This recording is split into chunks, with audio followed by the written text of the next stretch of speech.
জয় হিন্দ। তোমরা দেখছো তোমাদের প্রিয় চ্যানেল ফিলোসফিক্যাল সলিউশন সেন্টার। আমি তোমাদের সঙ্গে রয়েছে বিপ্লব বিশ্বাস। আজকে নিয়ে এসেছি তোমাদের জন্য নতুন আরেকটি টপিক, যে টপিকে আজকে আমরা আলোচনা করব জনকল্যাণমূলক রাষ্ট্র কি। এবার তোমরা জানো তোমাদের ফোর্থ সেমিস্টারে যারা মেজর পেপারে রয়েছে, সেই মেজর পেপারের মধ্যে তোমাদের কিন্তু রয়েছে যে যে সোশ্যাল ফিলসফি। দেখবে তোমাদের একটা মেজর পেপার রয়েছে, বা যেমন ধরো যারা মানে ওল্ড সিলেবাস ছিল সেখানে তোমাদের পলিটিক্যাল অ্যান্ড সোশ্যাল একটা ফিলসফি ছিল। সেই টপিকে যাদের রয়েছে আর কি এই টপিকটা, যে ওয়েলফেয়ার স্টেটের যে ধারণা, the concept of welfare state, আমরা এর কি কি আলোচনা করব। এখানে বিশেষত আমরা আলোচনা করব ডেফিনিশনকে দেখব এবং তার ক্যারেক্টারিস্টিক দেখব যে কিভাবে, এবং দরকার পড়লে আমরা কিছুটা এর সমালোচনা, দরকার হলে এর আমরা কিছু সমালোচনাকেও দেখতে পারি যে কিভাবে সেটাকে ব্যাখ্যা করেছে, বা সেটা কেন, আরো কি কি প্রয়োজন, বৈশিষ্ট্যগুলি কি কি থাকলে ভালো হয়, সেই সব বিষয়ে আলোচনা করবো। চলো আর দেরি না করে সরাসরি চলে যাই আমাদের টপিকের মধ্যে, যে টপিকের মধ্যে কি রয়েছে। তো সবার প্রথমে তোমরা দেখো এখানে ওয়েলফেয়ার স্টেট বলতে ওয়েলফেয়ার ক্যারেক্টারিস্টিক্স এন্ড জনকল্যাণমূলক রাষ্ট্র সম্পর্কে আমি তোমাদের একটা বিষয়, যে মনে করো একটা ইন্টারফেস দরকার, সেই ইন্টারফেস আমি একটা তৈরি করে দিয়েছি এখানে। সেই ইন্টারফেসটার পরে আমরা আসলে দেখতে থাকবো যে আসলে বিষয় কি।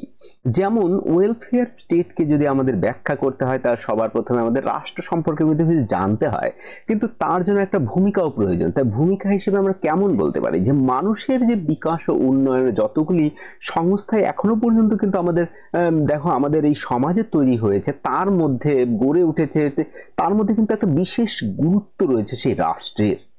রাষ্ট্রও কিন্তু মানে এই মানুষের বিকাশের জন্যই কিন্তু গড়ে উঠেছিল। এবং এই সভ্যতা যতটা অগ্রগতি ঘটছে, যতটা মানে এগিয়ে গিয়েছে পুলিশি রাষ্ট্র থেকে কল্যাণমূলক রাষ্ট্র, এবং তা থেকে সমাজে যে তান্ত্রিক রাষ্ট্রের উত্তরণ, মানে সমাজতান্ত্রিক যে রাষ্ট্রের উত্তরণ, সেই বিংশ শতাব্দীর মধ্যেই কিন্তু আমাদের ঘটেছে। তো এবার যে বর্তমান বিশ্বের মানুষের যে পরিচিত রাষ্ট্রের নিরিখে কিন্তু রাষ্ট্রের কার্যাবলী কি হওয়া উচিত, এই বিষয়ে কিন্তু আমাদের মধ্যে অনেক, এই বিশেষত রাষ্ট্রবিজ্ঞানীদের মধ্যে অনেক মত পার্থক্য কিন্তু রয়েছে। তো সেই পার্থক্য যেহেতু রয়েছে, তার মধ্যে প্রতিদ্বন্দ্বিতাও রয়েছে। তাহলে এই যে ব্যক্তি স্বাতন্ত্র্যতাবাদ, তাহলে এই যে মানে রাষ্ট্রকে আমরা যদি বিশেষত ব্যাখ্যা করে দেখি, সেই রাষ্ট্রের মধ্যে আমরা কিন্তু কতগুলি মতকেও পাবো।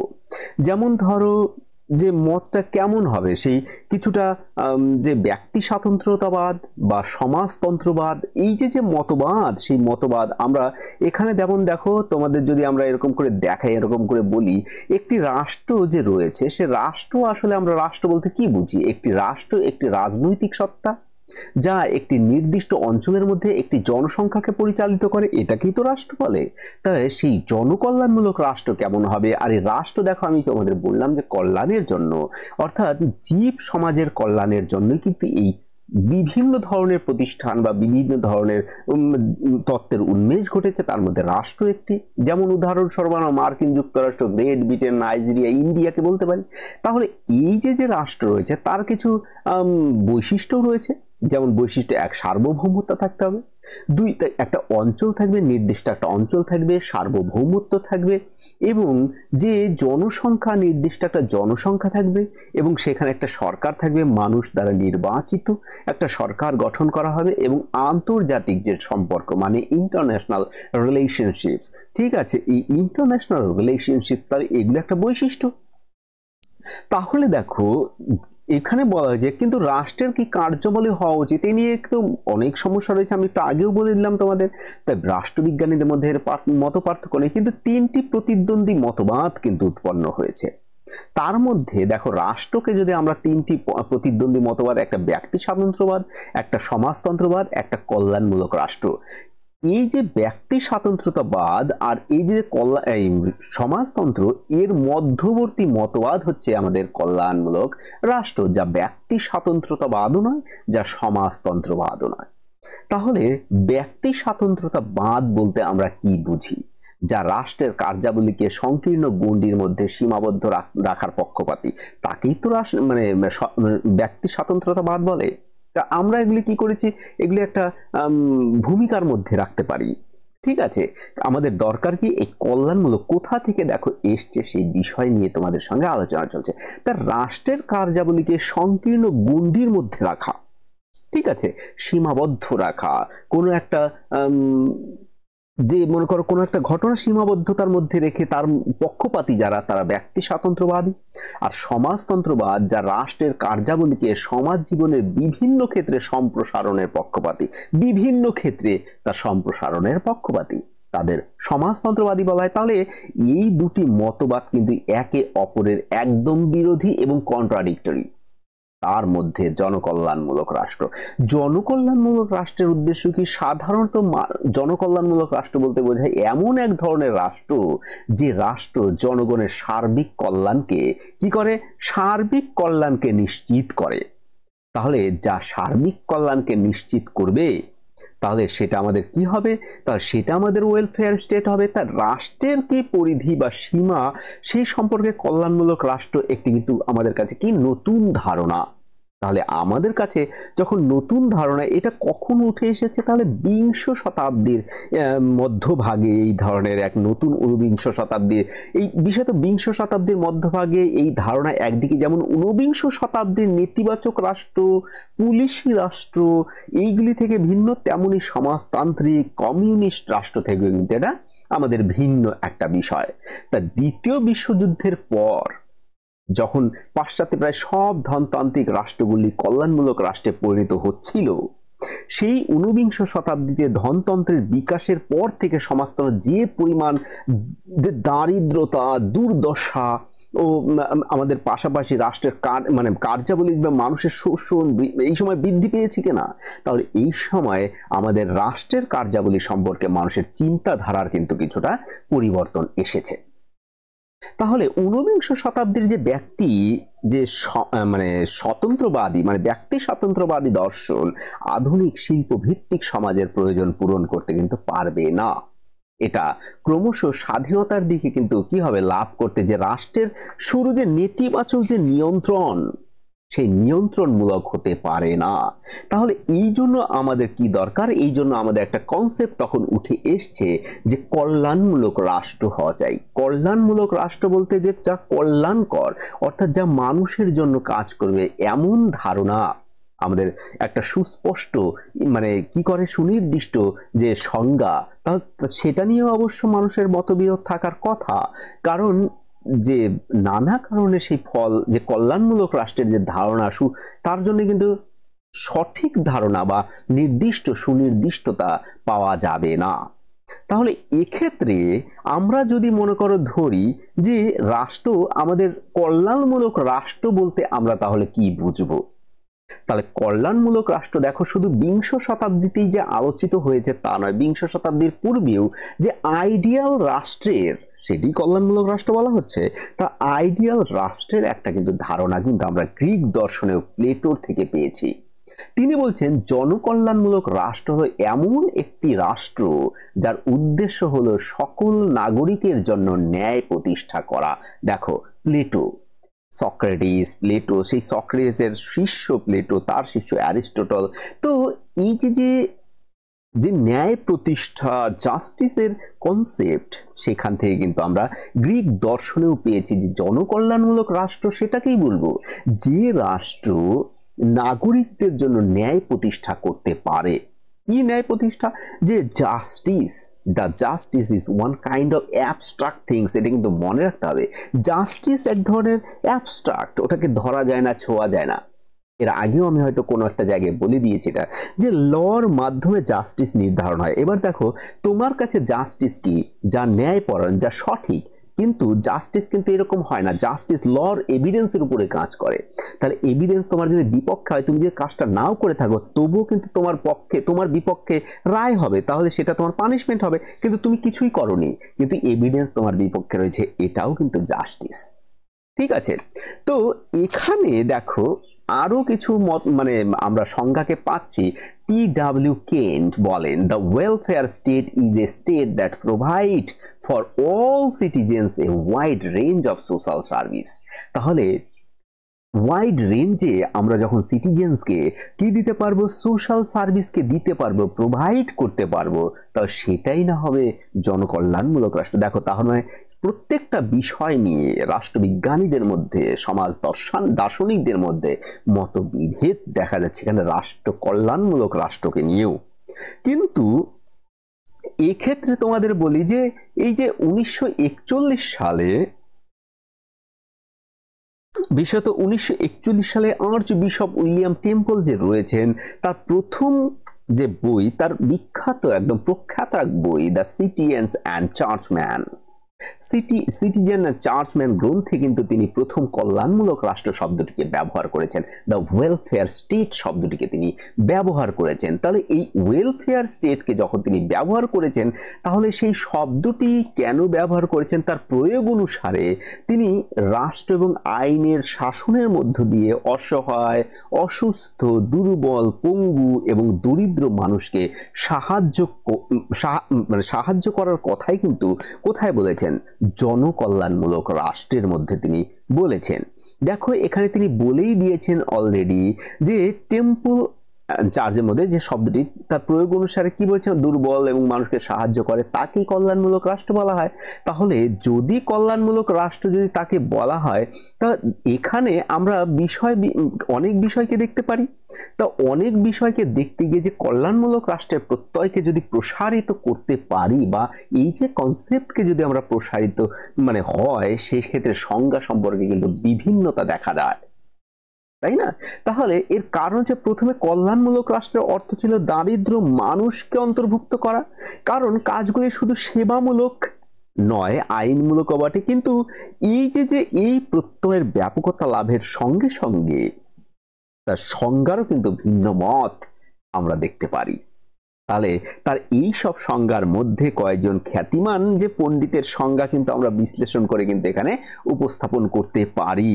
তাহলে আমরা তো অলরেডি কিছু তো উপস্থাপন করেই ফেলেছি, তো এখানে আরো কিছু আমরা উপস্থাপন করব। তো এখানে দেখো, তাহলে আমাদের উদ্দেশ্য হচ্ছে তার বৈশিষ্ট্য এবং কি তার ক্যারেক্টারিস্টিক্স এবং তার সংজ্ঞাকে নির্ধারণ করা। তাহলে এখানে দেখো অলরেডি আমরা কতগুলি সংজ্ঞাকে বিশ্লেষণ করলাম। এখানে দেখো সমাজতন্ত্রবাদী জিডি কুলে তিনি বলছেন, কল্যাণকর রাষ্ট্র হলো এমন এক সমাজ যেখানে প্রত্যেক নাগরিক ন্যূনতম জীবনযাত্রার মান ও সুযোগ সুবিধার অধিকার সুনিশ্চিত থাকে। তাহলে ন্যূনতম জীবনযাত্রা মান, ন্যূনতম বলতে আমাদের যারা সবসময় প্রয়োজন, তাহলে অন্ন, বস্ত্র, বাসস্থান, আমাদের এটা সবার প্রথম প্রয়োজন। তাহলে এই বিষয়কে কিন্তু তার সুনিশ্চিত করা, আমার যে অধিকার থেকে বঞ্চিত না করা। তাহলে এখানে দেখো আর্থার শ্লেসিঙ্গার তিনি আবার বলছেন, কল্যাণমূলক রাষ্ট্র একটি ব্যবস্থা যেখানে সরকার সকল নাগরিকের জন্য কর্মসংস্থান, আয়, শিক্ষা, চিকিৎসা, সামাজিক নিরাপত্তা, বাসস্থানের ব্যবস্থা গ্রহণে অঙ্গীকারবদ্ধ। তো বিশেষত তোমরা একটা বিষয়কে হয়তো লক্ষ্য করছো কিনা, সবাই কিন্তু সেমই কথা বলছেন। কেউ এর মেন মুদ্রা যদি আমরা করি, তাহলে কিন্তু আমাদের মেন যে মনে কর প্রয়োজনীয় নেট যেটা, সেই বিষয়কে কিন্তু কমপ্লিট করার কথাই বলছেন। এবং পরে আরো কেউ নতুন নতুন জিনিস, ওটাকেই দেখো আমার কমফোর্টেবল থাকার জন্য আমার নিডকে যদি দেখতে গেলে আমার চিকিৎসা, স্বাস্থ্য, আমার সামাজিক অবস্থান, এগুলি সবকেই দেখতে হবে। পরেরটা এটা কেউ লেখেনি, কেউ ওটাকে নির্দিষ্ট লিখে দিয়েছেন, কিন্তু দেখো চিন্তা কিন্তু সবার সেম রয়েছে।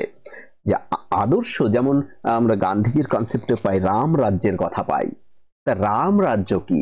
রাম রাজ্য কিন্তু এই রামের রাজ্য নয়। আক্ষরিক অর্থকে তুমি যদি ধরো, রাম রাজ্য হলে সেই সুখ শান্তি যেটার মধ্যে বিরাজ করে এমন এক রাজ্যের কথা বলা হয়েছে। তার রামের রাজ্য বলতে রাম ছিলেন আদর্শ পুরুষ, সেই পুরুষের রাজ্যের রাজা কেমন ছিলেন? রামের মতন। এবং রামের যে প্রজারা কেমন ছিলেন? সুখী ছিলেন। তা সেটা হচ্ছে জনকল্যাণমূলক রাষ্ট্র। এই জন্য অনেকে উদাহরণ দেওয়া হয়, কিন্তু ওটা কিন্তু এর জন্য উদাহরণ দেওয়া হয় না যে হিন্দু ক্ষেত্রে এই উদাহরণ দেওয়া হচ্ছে না। এটা কিন্তু মিসলিডিং হবে। তোমরা এরকম ভেবো না যে রামের কথা যখন বলা হচ্ছে তখন এরকম বলা হয়নি যে রামের মন্দির প্রতিষ্ঠা করো আর রামকে নিয়েই মাতামাতি করো, এরকম নয়। সেখানে বলা হয়েছে রামের মধ্যে রাজ্য প্রতিষ্ঠা করো। আমাদের দেশ আজকে ভীষণভাবেই জনকল্যাণমূলক রাষ্ট্র থেকে অনেকটা দূরে চলে যাচ্ছে। দেশ বলো, রাজ্য বলো, প্রত্যেকটা রাজ্যের প্রত্যেকটা যে ব্যক্তি বলো, প্রত্যেকটা যে মানে তোমার কার্যকলাপকে দেখো অনেকটাই দূর জনকল্যাণমূলক। এখানে সবাই সবার পকেট ভরা নিয়ে ব্যস্ত রয়েছে। মন্ত্রী আমাদের আমাদের ভোটের মাধ্যমে হচ্ছে, কিন্তু আমাদের কথা কতবার ভাবছে তিনি, তিনি কি কাজ করছেন সেটা কি তোমাকে জানাচ্ছে 1 বছরে একবার বা 5 বছরে একবার? 5 বছর আগে একবার আসলো, ভোট চেয়ে চলে গেল, তারপর আবার ভোট চাওয়ার জন্য আসে 5 বছর পর। তো সব মন্ত্রী একরকম নয়, এটাও কিন্তু মাথায় রাখতে হবে। সববার কথা কিন্তু আমি বলছি না, ঠিক আছে? জনকল্যাণমূলক রাষ্ট্রের কথা যদি উঠে আসে, ভারতবর্ষের নামও কিন্তু উঠে আসবে জনকল্যাণমূলক রাষ্ট্রের মধ্যে, কিন্তু সেটা কতটা জাস্টিফাইড সেটাকেও কিন্তু দেখতে হবে। কিন্তু এখানে দেখো ইভেনস্টেইন তার বক্তব্য কল্যাণমূলক রাষ্ট্রের সম্পর্কে অনেক বেশি প্রাঞ্জল, এবং তার মতে কল্যাণমূলক রাষ্ট্রের অর্থ কি? তার অর্থ হচ্ছে, বলছে প্রতিটি নাগরিকের ন্যূনতম জীবনযাত্রার মান সুনিশ্চিত হতে হবে। ন্যূনতম জীবনযাত্রার মান সুনিশ্চিত হতে হবে, অর্থনৈতিক ক্ষেত্রে স্থায়িত্ব ও উন্নতি বিধান করা, এবং পূর্ণ নিয়োগ সুনিশ্চিত করে এমন এক রাষ্ট্রের ব্যবস্থা করা যেটাকেই কি বলা হবে? কল্যাণমূলক রাষ্ট্র। তাহলে এই কল্যাণমূলক রাষ্ট্রকে যদি আমরা দেখতে যাই, তাহলে আমাদের কিন্তু ভারতবর্ষের যে বিশেষত ভারতকে আমরা কিন্তু কি করতে পারি? কল্যাণমূলক রাষ্ট্র বলতে পারি। কেন? কারণ ভারতকে কল্যাণমূলক রাষ্ট্র বলা যায় কারণ এই যে তার সংবিধান রয়েছে, তার 4র্থ অধ্যায়ের মধ্যে রাষ্ট্রীয় নির্দেশমূলক যে নীতি সমূহের মধ্যে আমাদের যে জনকল্যাণের নীতিগুলি স্বীকৃতি করেছে বা বিবৃত হয়েছে সেটা, কারণ সেখানে স্ত্রী পুরুষ, সমাজ, কাজে সমান মজুরি, তারপরে 14 বছর বয়স পর্যন্ত, এই যে বিষয়গুলিকে এই ভাবনাকে কিন্তু সেখানে রাখা হয়েছে, এবং সেটা ল হিসেবেই রাখা হয়েছে। তাহলে এই ক্ষেত্রে কিন্তু আমরা কি করতে পারি? ভারতবর্ষকে জনকল্যাণমূলক রাষ্ট্রকেও কিন্তু রাষ্ট্র বলতে পারি। তাহলে এই যে আর্থিক উন্নয়ন পরিকল্পনা গ্রহণ, ন্যূনতম যে মজুরি নির্ধারণ ইত্যাদির কথা সুস্পষ্টভাবে তার ঘোষণা করা রয়েছে, তাহলে এক্ষেত্রে তো আমরা এদেরকে বলতেই পারি যে ভারতবর্ষ একটা কি জনকল্যাণমূলক রাষ্ট্র। এক্ষেত্রে প্রফেসর বেনহ্যামও বলেছেন যে রাষ্ট্র একটি ব্যাপক সামাজিক বীমা ব্যবস্থা গ্রহণ করে বা করেছে, কাদের জন্য? জনগণের জন্য। তাকেও কিন্তু জনকল্যাণমূলক রাষ্ট্র বলা যায়। তো এক্ষেত্রে আর কোনো দ্বিধা নেই যে মনে করো আমাদের জনকল্যাণমূলক রাষ্ট্র কি হবে বা জনকল্যাণমূলক রাষ্ট্র কাকে বলা যায়, সেটা নিয়ে কিন্তু আর দ্বিধা নেই। তবে জনকল্যাণমূলক আমরা জেনে গেছি যে জনকল্যাণমূলক রাষ্ট্র বলতে আমরা কি বুঝি। তাহলে আমাদের দরকার কি? আমাদের দরকার ডেফিনিশনকে আমরা জেনে গেলাম, আমাদের দরকার জনকল্যাণমূলক রাষ্ট্রের বৈশিষ্ট্যকে জানা দরকার। আমি এখানে কয়েকটি বৈশিষ্ট্যকে বলবো। সেখানে দেখো জনকল্যাণ সাধন, অধিকার সংরক্ষণ, জীবনযাত্রার মান উন্নয়ন, তো আরো কিছু রয়েছে, সেটাকে আমরা দেখব। রাষ্ট্রের বৈশিষ্ট্যকে যদি আমরা দেখতে যাই, তা রাষ্ট্রের বৈশিষ্ট্য কেমন হওয়া উচিত? যে কল্যাণমূলক রাষ্ট্রের সমর্থকগণ যারা রয়েছেন, তারা পূর্ণ ব্যক্তি স্বাতন্ত্র্যবাদীদের মতো রাষ্ট্রকে ক্ষতিকর প্রতিষ্ঠান বলে মনে করেন না। তারা কি মনে করেন? তারা মনে করেন ব্যক্তি সত্তার যে পরিপূর্ণতা বিকাশ সাধনের জন্যই রাষ্ট্রকে তারা অপরিহার্য বলে বর্ণনা করেছেন, তাই না? তা আমরা সেটাকে তো অপরিহার্য রূপেই তো বর্ণনা করেছি, আমরা সেই অপরিহার্য রূপেই দেখতে চাই। তার কল্যাণমূলক রাষ্ট্রের যে সমর্থকগণ যারা রয়েছেন, তারা কি করেন? তারা ব্যক্তি স্বাতন্ত্র্যবাদীদের মতো রাষ্ট্রকে ক্ষতিকর প্রতিষ্ঠান হিসেবে দেখেন না। আবার যেমন আরো যদি আমরা বলতে গেলে এরকম বলতে হয় যে কল্যাণমূলক রাষ্ট্রের সমর্থক যারা গণ রয়েছেন, তারা মার্ক্সবাদীদের মতো শ্রেণী সংগ্রামের কিংবা যারা সর্বহারা যে শ্রেণীর এক নায়কত্বের কথাও বা এক নায়কত্ব তত্ত্বের বিশ্বাসী তারা নন। তারা কি? তারা শ্রেণী সমঝোতার নীতির প্রতি গভীরভাবে কি করেছেন? আস্থাশীল, তাই না? যারা এই জনকল্যাণমূলক রাষ্ট্রের, তারা কিন্তু আস্থাশীল। আবার জনকল্যাণমূলক রাষ্ট্র যে রয়েছে, অবাধ বাণিজ্য নীতিতেও বিশ্বাসী নয়। কারণ অবাধ বাণিজ্য নীতিতে কি হবে? অবাধ বাণিজ্য নীতিতে তোমার কি আর্থিক সমস্যা কিন্তু উৎপন্ন হবে। তাহলে কল্যাণমূলক রাষ্ট্র ব্যবস্থায় ব্যক্তিগত যে মালিকানা, যে মালিক সত্তা, সেই মালিক সত্তাকে প্রকটিত করা। এই দেখো এখানে রয়েছে কল্যাণমূলক রাষ্ট্রের প্রতি ধর্ম বর্ণ নির্বিশেষে সকলের জনকল্যাণার্থে কাজ করতে হবে। তাহলে এখানে জাতি প্রথা, বর্ণ প্রথা কোনো কিছুই কিন্তু কাজে আসবে না। আর এই জন্যই আমি তোমাদের রাম রাজ্যের কথা বলেছি, যেখানে হিন্দু বৌদ্ধ শিখ সাই এগুলি নামে কোনো কিছু ছিল না, বলা যাবে না। That is the ideal, the ideal state form বলা যেতে পারে এটা, এই জনকল্যাণমূলক রাষ্ট্র, that is the ideal form of the state. তাহলে এটা তো অন্তত যে রাজনীতি যেখানে রয়েছে, ধরো সেখানে ব্যক্তি রয়েছে, তাহলে সব ব্যক্তি দিয়ে একটা বিষয়কে যখন হবে, প্রত্যেকটা ব্যক্তি সেম হবে না, কোনো ব্যক্তি সৎ হবে, কোনো ব্যক্তি অসৎ, আর যারা অসৎ হবে তারাই কিন্তু এই জনকল্যাণমূলক রাষ্ট্রকে ধ্বংসের কিন্তু কি করবে, একদম সর্বোচ্চ স্তরে গিয়ে পৌঁছাবে। আর এই জন্য কিন্তু কি হবে, সুইস ব্যাংক ভরবে।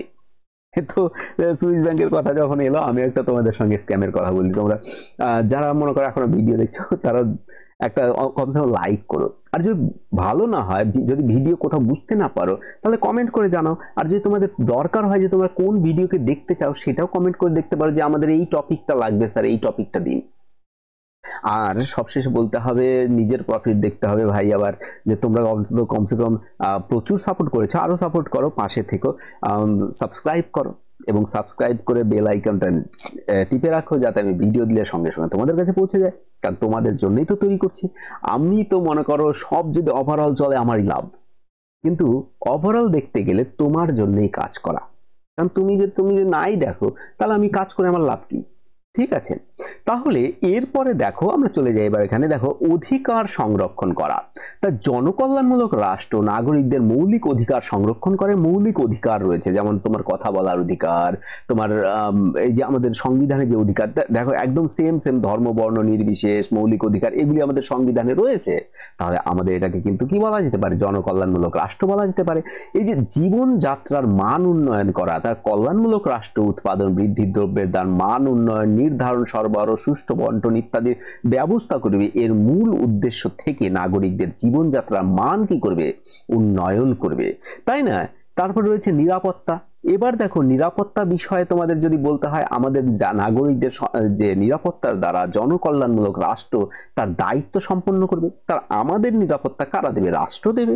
আবার ব্যক্তি স্বাধীনতার কিন্তু রক্ষা করতে হবে, তার মানে আমার ব্যক্তি স্বাধীনতাও রয়েছে, সেই ব্যক্তি স্বাধীনতাকে কিন্তু তোমাকে কি করতে হবে, রক্ষা কিন্তু করতে হবে।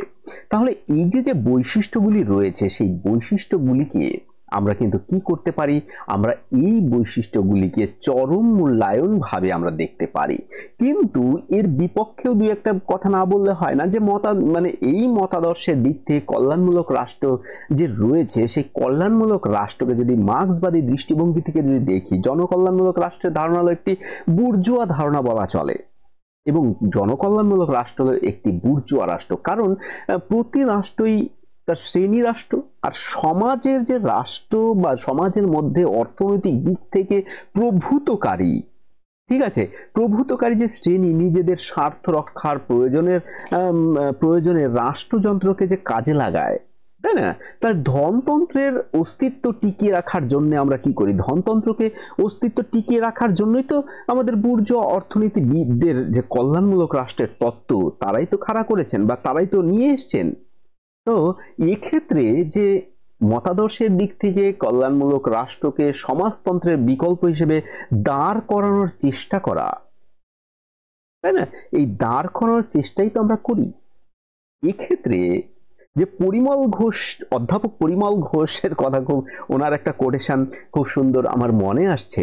তিনি বলছেন যে বস্তুত কল্যাণমূলক যে রাষ্ট্র, এটা এক ধরনের মিথ, মানে এটা এক ধরনের মিথ্যা, এটা এক ধরনের উক্তি কথা বলা চলে।